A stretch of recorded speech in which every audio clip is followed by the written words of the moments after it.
প্রতিটি বাড়ি সবুজে গড়ি, এই স্লোগানকে ধারণ করে আমরা সবুজের সাথে নীলফামারী এগিয়ে যাচ্ছি। আপনাদের সবাইকে শুভেচ্ছা জানাচ্ছি। আজকে আমি দেখাবো এটি হচ্ছে চায়না কমলা বা রামরঙ্গন কমলা নামে পরিচিত।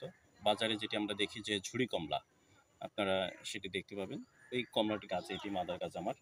এই গাছটি হচ্ছে আমি লাগিয়েছিলাম 2021 সালের শেষের দিকে। ওই সময় কিছু ফল সেট হয়েছিল, ঝরে গিয়েছিল।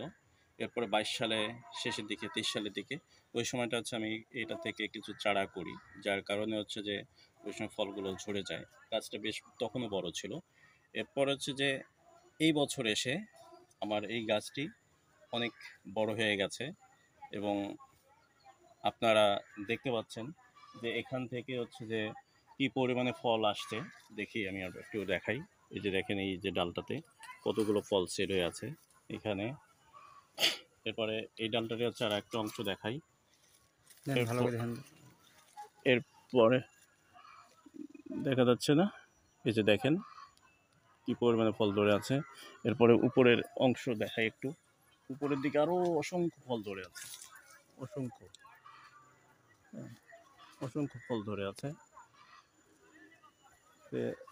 এই গাছটি বয়স 3 বছর হয়ে গেছে। আপনারা অনেকেই এক্সপেক্ট করেন যে একটা গাছ লাগাবো, পরের বছরে আমি ফল নিব। আপনারা এখন দেখেন যে আমি সময় দিয়েছি, ধৈর্য ধরেছি 3 বছরের মতো, যার ফলে কিন্তু আমার এতগুলো ফল একসাথে দিয়েছে। যদি আমি সে সময় ফল নেওয়ার চেষ্টা করতাম, হয়তো আমি স্প্রে করলে, ট্রিটমেন্ট নিলে সে সময় আমার ফল আটকে যেত। সে বছর আমি কোনো ধরনের ট্রিটমেন্ট নিইনি। মানে আমি 2023 সাল পর্যন্ত যে গাছগুলো আমার ছিল, মানে ফল আসছিল আমার কোনো ধরনের ট্রিটমেন্ট ছাড়াই, কোনো ধরনের ছত্রাকনাশক, কীটনাশক ব্যবহার করা ছাড়াই আমি হচ্ছে যে কিছু ফল পেয়েছিলাম। মালটাতে পেয়েছি, কমলা তেমন একটা পাইনি। তো এই বছর হচ্ছে আমি একটু ট্রিটমেন্ট নিলাম, যেহেতু গাছের বয়স আমার প্রায় 3 বছর হয়ে গেছে, সবগুলো গাছের বয়স। তো 3 বছরে এসে আমি যে ট্রিটমেন্টটা নিয়েছিলাম, যখন গাছে ফল আসে, মানে শীত শেষ হয়ে যায়, তার আগে হচ্ছে একবার আমি শুধু গোবর দিয়েছিলাম, চতুর্দিকে খুঁড়ে গোবর দিয়েছিলাম। এই দিক থেকে খুঁড়ে, এই জায়গাটা দিয়ে খুঁড়ে হচ্ছে যে গোবর দেওয়া হয়েছিল, চতুর্দিকে খুঁড়ে। তো শুধু গোবর দিয়েছিলাম, আর কিচ্ছু দিইনি। আমি কোনো ধরনের রাসায়নিক সার ব্যবহার করিনি এখন পর্যন্ত। তো আমি এখানে হচ্ছে যে শুধু কীটনাশক, তার পরবর্তীতে যখন গাছগুলো সুস্থ করার জন্য, সুস্থ রাখার জন্য ইমিডাক্লোপিড এবং ম্যানকোজেব, এই কম্বিনেশনটা ব্যবহার করেছিলাম, যেন গাছে কোনো ধরনের আক্রমণ না হয়। তারপরে যখন ফুল আসছে, ফুল একদম শুধু গুটি ছিল, সেই সময়টা হচ্ছে যে সাইপারমেথ্রিন আর হচ্ছে যে ম্যানকোজেব ব্যবহার করা হয়েছে। সাইপারমেথ্রিন 1 মিলি এবং হচ্ছে যে আপনার ম্যানকোজেব 1 মিলি, যেটা ব্যবহার করার ফলে কিছু ফুল ফুটছে এবং ফল কিন্তু আটকে গেছে। এরপর হচ্ছে যে যখন ফল আটকে যায়, সেই সময় হচ্ছে যে আমি ভিটামিন দিয়েছিলাম। ভিটামিনের মধ্যে হচ্ছে মবোমিন, এটি হচ্ছে ভারতীয় একটা ওষুধ। এখানে মিক্সড হচ্ছে যে মাইক্রোনিউট্রিয়েন্টের কম্বিনেশনগুলো আছে। ওটা হচ্ছে 2 মিলি দিয়েছি, সাথে হচ্ছে বোরন 1 মিলি এবং সালফার 1 মিলি।